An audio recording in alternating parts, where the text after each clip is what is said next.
एक छोटे से गांव में आदित्य नाम का एक युवक रहता था। वह बहुत मेहनती था, लेकिन एक बात उसे हमेशा परेशान करती थी। मैं इतना काम करता हूं, फिर भी आगे क्यों नहीं बढ़ पा रहा।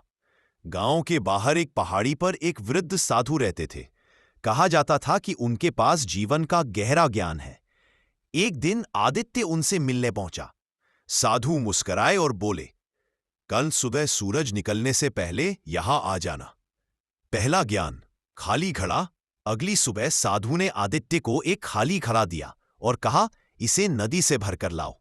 आदित्य घड़ा लेकर गया, लेकिन रास्ते में घड़े में छोटे छोटे छेद थे।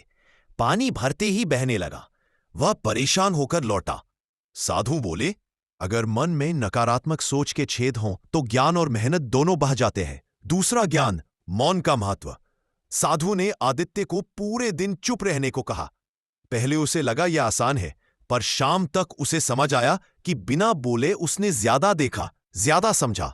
साधु बोले, जो ज्यादा बोलता है वह कम सीखता है। तीसरा ज्ञान, छोटा दीपक। रात को साधु ने एक छोटा सा दीपक जलाया और अंधेरी गुफा में रख दिया।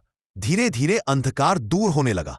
साधु ने कहा, थोड़ा सा ज्ञान भी अज्ञान के बड़े अंधेरे को मिटा सकता है। चौथा ज्ञान, समय की कीमत।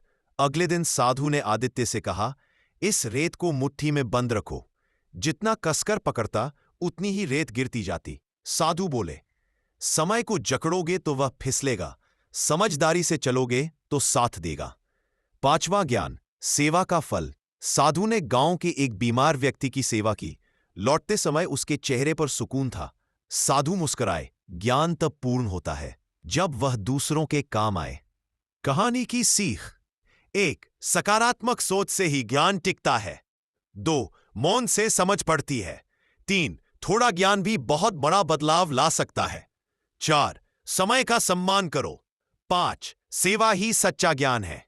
आदित्य जब गांव लौटा तो वही काम करते हुए भी उसकी सोच बदल चुकी थी, और यही बदलाव उसकी असली सफलता बना।